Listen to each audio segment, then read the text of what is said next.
안녕하세요. 식품위생학 14주차 강의를 시작하도록 하겠습니다.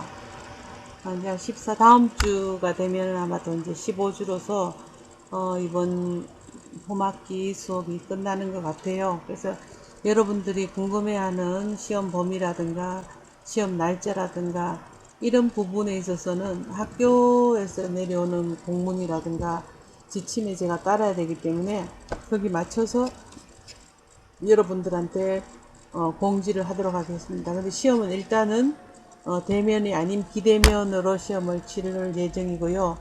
그 다음에 출석 사항은 여러분들이 쪽지를 주는 걸로 해서 출석을 인정을 하는 것으로 하겠습니다. 그리고 중간고사는 어차피 지금은 치지 않았고 기말고사라 성적을 내는데 그 성적의 어떤 분포에 있어서는 학교의 어떤 그 기준이 있으니까 거기에 맞춰서 내드리도록 하겠습니다. 여러분들이 너무 걱정하지 않더라도 일단은 성적을 저 입장에서는 잘 이렇게 성적을 잘 처리하리라고 생각을 하는데 이번 학기는 특별하게 어떤 상대적인 평가가 아닌 뭐 절대적인 평가로 이루어져야 되지 않겠냐 싶습니다. 정확한 어떤 그 일자는 물론 7월 13일에서 16일 사이 여러분들이 식품위생학 정규 수업 시간에 해야 되기 때문에 제가 7월 16일 오전 셋째 시간이니까 3교시부터 시작하는 걸로 그렇게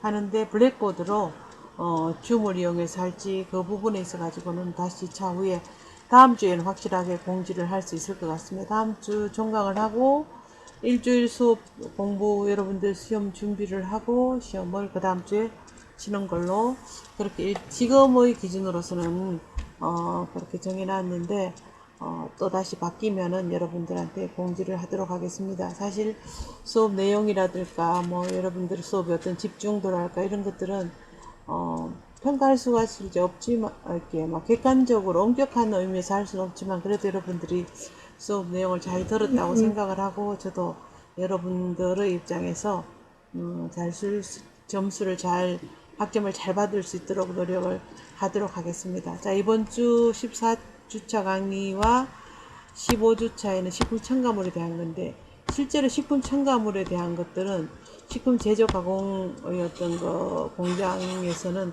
굉장히 중요시 다루는 그런 문제, 그런 어떤 문제들입니다. 근데 식품 영양학과가 되다 보니까 뭐 첨가물 쪽으로는 별로 신경을 안 쓰고 오히려 이제 뭐 집단 급식소라든가 뭐 영양사들의 역할 기준으로 해서 이 책이 많이 작성이 된 것 같아요. 집필이 된 것 같은데 여기에서도 지금 14주차, 15주차는 거의 우리 단체 급식에서는 좀 다뤄지지 않는다고 볼 수는 있을 것 같습니다만 그래도 여러분들이 알아야 될 부분들이니까 자, 이 식품위생에 대한 검사는 왜 해야 되는가? 그럼 이 학습의 목적은 무엇인가 할 때, 실제 우리가 학습의 목적이라든가 목표로 삼고 있는 것들은 NCS에서,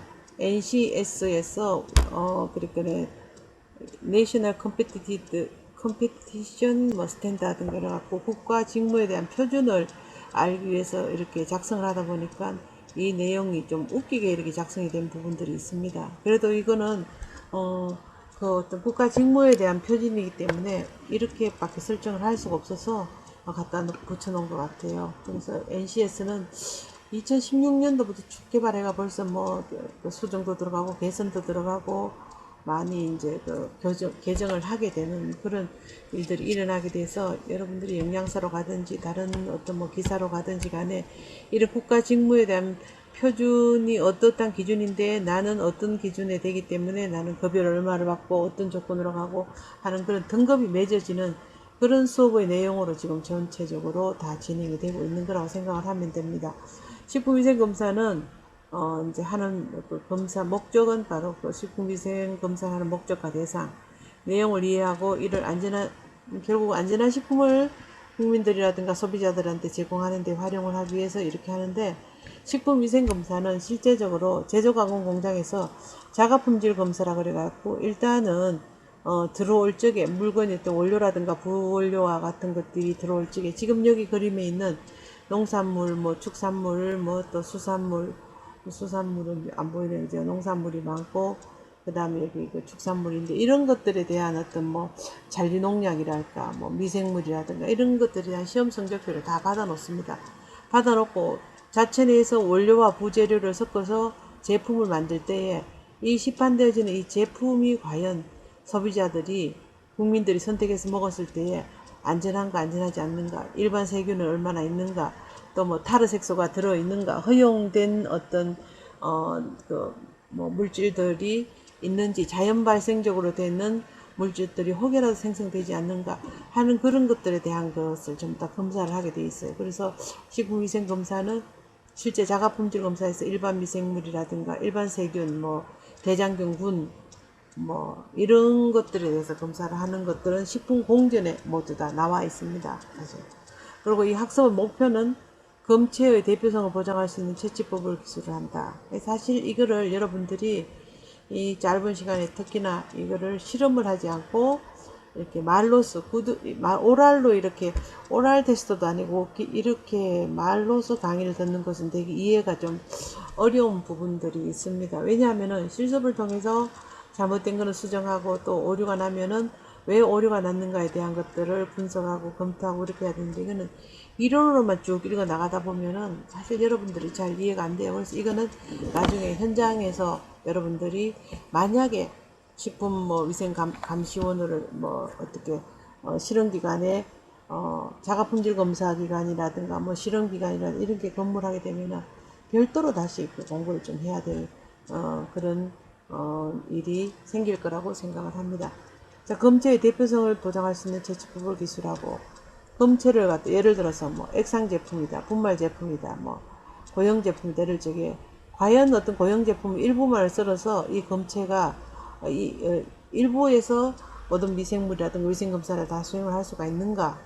액체 같은 경우는 골고루 잘 혼합이 돼서 어떤 이 제품을 대표성을 띌 수 있는가, 이런 것들을 실제 알아야 되기 때문에 이 채취법에 대한 것도 여러분들이 좀 알고 있어야 될 것 같습니다. 그 다음에 2차 오염이 일어나지 않게끔 채취를 해야 되겠죠. 위생 장갑을 낀다든가 이 채취하는 환경 자체를 청결하게 만들어서 채취를 한다든가 그렇게 하고, 일반 세균 수의 검사 목적을 기술하고, 대장균 대장균군입니다. 이거 잘못됐거든요. 대장균의 패밀리에 대한 검사를 한다는 얘기입니다. 그래서 대장균군은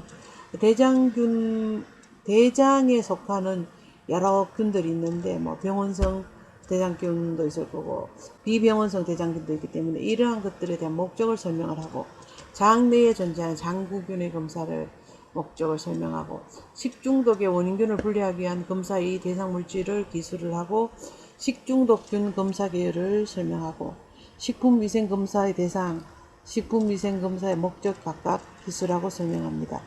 그 다음에 식품위생검사의 종류를 열거하고, 식품 변질을 판단할 수 있는 광언능 검사 항목을 설명하고, 식품의 변질을 판단할 수 있는 물리적인 검사, 만성 독성 시험의 중요성을 설명한다. 이렇게 해서 학습 목표를 13가지 정도로 두었습니다. 그 다음에 보면 학습의 이제 목적으로 볼 때는 왜 위생검사를 하는가 했을 때, 위생검사는 음식으로 인한 위생상의 위해를 사전에 예방하고 관리함으로써 식품의 안전성을 확보하는 데 그 목적이 있다고 볼 수가 있겠죠. 그래서 이 식품위생검사는 위생상 위해 요인이 있는 식품을 과학적인 검사를 통해서 소비자들이 섭취하기 이전에 확인함으로써 위해 요인을 미리 차단하고 위해 식품으로 인해 발생할 수 있는 건강상의 장애를 미리 예방할 수가 있어야 되겠습니다. 자, 그 다음에 식품위생검사 다시 말하자면은, 식품위생검사는 식품위생법에 의한 뭐 성분의 규격이나 표시기준 등에 대한 적합 여부를 확인하고 가짜나 불량식품을 가려내는 것인데, 또 시중에 유통 중인 식품에 대해서 중금속이라든가 잔류농약이랄까, 뭐 다이옥신 같은 경우도 중금속으로 볼 수 있는데, 이런 화학적인 물질 등의 인체에 위험을 유발할 수 있는 유독물질이나 유해물질의 존재 여부와 함량을 조사하여 식품 안전을 도모한다, 이렇게 되어 있습니다. 식중독이나 전염병이 발생했을 때 역학조사 시 원인식품과 병인 물질을 확인하기 위해서도 식품위생검사를 행하게 되고, 식품제조가공업자가 식품제조가공 중의 품질관리를 위해 실시하는 정기적인 검사도 여기에 속하고, 또한 소비자보호기구 등에서 직접 또는 검사기관에 의뢰하여서 행하는 검사는 생산자를 감독하고 소비자의 안전을 도모하는 목적으로 이렇게 식품위생검사가 행해지게 됩니다. 하고 또 검체하는데 일반적인 이제 뭐 원칙은 그 뒤에 나오는 것 같습니다.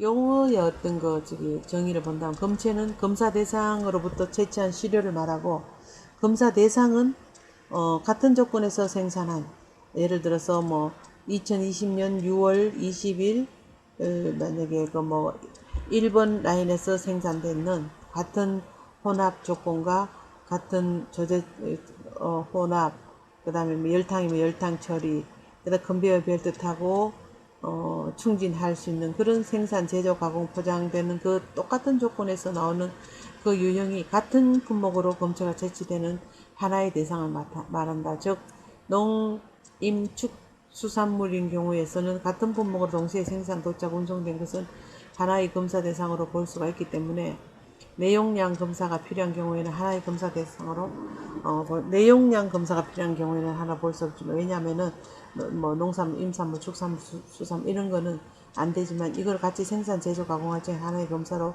볼 수가 있습니다. 벌크는 최종 소비자에게 그대로 유통 판매하도록 포장되지 않는 검사 대상을 말한다 해가지고, 벌크는 20kg, 뭐 30kg, 뭐 50kg, 100kg 이렇게 해서 큰 덩어리로 이제 최종 최종 포장되어지지 않는, 소비자에게 최종적으로 도착되지 않는 상태에서 검사를 하는 것을 벌크라고 얘기합니다. 검체 채취의 일반적인 원칙은 여기 보면은 뭐 식품위생법에서 의해 가지고 어쩌고저쩌고 이렇게 나옵니다. 검체는 검사 목적이나 검사 항목 등을 참작해서 검사 대상 전체를 대표할 수 있는 최소한의 양을 수거해야 됩니다. 막 무조건 내가 이게 필요하다 해가지고 많이 가져오는 것이 아니라, 뭐 분말 제품은 얼마, 액체는 얼마 이렇게 해가지고 가져오게 됩니다. 그 검체를 채취할 때는 검체 채취 결정표에 따라서 채취를 하고, 그 다음에 뭐 이렇게 식품 등의 기준 규격에 필요한 양만큼을 채취를 하는 그런 주의를 해야 되겠죠. 그 다음에 냉동된 검체라든가 대포장된 검체, 벌크 포장, 그죠? 유통 중인 식품 등은 검체 채취표에 따라서 채취하기 어려운 경우에는 검체 채취자가 판단해서 수거량 안에 대표성 있게 검체를 채취할 수가 있다. 대표성 있는 걸 해라. 일반적으로 검체는 요거 꼭 알아야 되겠네요. 제조번호라든가 제조연월일, 유통기한이 동일한 것을 하나의 검사 대상으로 한다는 거. 이런 표시가 없으면은 품종, 식품유형, 제조회사, 기호, 수출국, 수출연월일, 도착연월일, 적재선, 수송 차량, 회차 이런 거 잘 파악해가지고 그 식품의 특성 및 검사 목적을 고려해서 채취하도록 해라, 이렇게 되어 있습니다. 그 다음에 채취된 검체는 검사 대상이 손상되지 않도록 주의를 해야 되고, 식품을 포장하기 전 또는 포장된 것을 개봉하여서 검체로 채취하는 경우에는 이물이 혼입된다든가 미생물이 오염되지 않도록 주의를 해야 됩니다. 그 다음에 채취하는 검체는 절대로 봉인을 뜯으면 안 되고 파손되지 않게 해야 되고 봉인을 열 수 없도록 해야 됩니다. 이것도 마찬가지로 9번에서 12번까지도 그죠? 이 보면은 미생물 검사를 위한 시료 채취는 검체 채취 결정부에 따르지 아니하고 제2 식품 일반에 대한 공통 기준 및 규격, 제3 영유아를 섭취 대상으로 표시하여 판매하는 식품의 기준 및 규격, 장기 보존 식품의 기준 및 규격, 이런 것에 해당되어지는 시료 수에 해당하는 검체를 채취한다. 그게 무조건 많이 하라는 얘기가 아니란 얘기죠. 적절한 최소량을 검체를 가져와야 되겠고, 그 다음에 검체 채취자는 검사 대상 식품 중에서도 곰팡이 독소라든가 방사능 오염이 의심되는 부분을 우선 채취할 수가 있고, 추가적으로 의심되는 물질이 있으면 검사 항목을 추가해서 검사를 의뢰할 수가 있다. 이렇게 규정을 짓고 있습니다. 검체 채취 결정표는 보면은 이제 검체 크기가 5,000 미만, 5,000kg 미만인 경우에는 검체 채취의 지적, 이렇게 큰 덩어리가 있을 때 검체 채취를 5,000kg 미만인 경우에 두 군데를 채취를 해가지고 시험 검체를 하나를 만들고, 그 다음에 이 같은 경우에 어떤 검사 대상의 크기에 따라 가지고 각각 이제 틀리게 이제 이렇게 검체 채취하는 지점을 뭐 위에 두 군데 아래 하나, 아니면 위에 중간 가운데 뭐 위에 중간 아래 뭐 이렇게 한다든가. 그래서 이 검사 대상의 크기에 따라서 필요한 양만큼을 채취를 한다는 얘기입니다. 그리고 검체 수도 여기는 하나지만 두 개. 그리고 여기 보면 25,000kg 이상인 검사의 대상 경우에는 4곳 이상에서 채취를 해가지고 혼합해서 한 개로 이렇게 만들어 놓고, 만약에 2개 검체를 채취하는 경우에 이렇게 해서 2개를 만들라는 얘기가 되겠습니다. 그 다음에 검체의 채취 및 취급 요령은 미생물 검사를 위해서 검체를 채취를 하는데, 이 같은 경우에는 보면은 검체 채취를 이렇게 쭉 봅니다. 할 때는 멸균된 기구라든가 멸균된 기구를 사용하도록 하고 저온 유지해야 됩니다. 그래서 용기가 아주 중요하고 미생물이 정식하지 않도록 해야 되겠고, 4시간 이내에 검사기관으로 운반하고 신속하게 분석을 합니다. 왜냐하면 4시간이 지나버리면 미생물 정식이 급격하게 늘어나기 때문에 이렇게 한다. 얼음 등에 의한 2차 오염이 없도록 해라. 그러면은 어떤 온도 유지를 위해서 5-3이니까 15도 이하로 유지를 해야 되는데, 얼음 등에 의한 2차 오염이 없도록 유지를 해라 이렇게 되어 있습니다. 그리고 불균일한 식품 시료로부터 검체를 채취할 때는 가능하면 많은 부위에서 소량씩 채취한 후 혼합해서 균일한 검체가 되도록 채취를 해라. 막 골고루 잘 안 섞여 있는 검체를 채취할 때는 가능하면 많은 부분에서 소량씩 채취가 합쳐서 균일한 검체가 되도록 해라는 얘기입니다. 그 다음에 포장된 시료로부터 검체를 채취할 때는 소형의 경우, 깡통이나 병이나 상자 등 용기 포장에 넣어 유통되는 그런 식품의 경우에는 용기 하나하나를 최저검사 단위로 하고 개봉하지 않고 그대로 채취를 하는 경우가 많고, 대형 용기에 담겨있는 것은 내용물을 충분히 균질한 후에 전체를 대표할 수 있는 일부분을 채취를 해야 됩니다. 냉동되어 있는 시료는 그 상태를 그대로 유지를 해가지고, 냉동 시료는 냉동 장비, 그 다음에 냉장 시료는 냉장 온도를 유지해서 운반하고 얼지 않도록 해야 하는 그런 주의를 해야 되겠죠. 미생물 검사를 위한 식료 채취는 식품 일반에 대한 공통 기준이나 규격, 식품별 규격에서 정해진 시료수에 해당하는 검체를 채취를 해라. 그래서 이거는 식약처의 어떤 식품 공전을 보면은 식품별 기준 및 규격에 전부 다 나와 있기 때문에 이걸 참고를 하라는 그 얘기가 됩니다.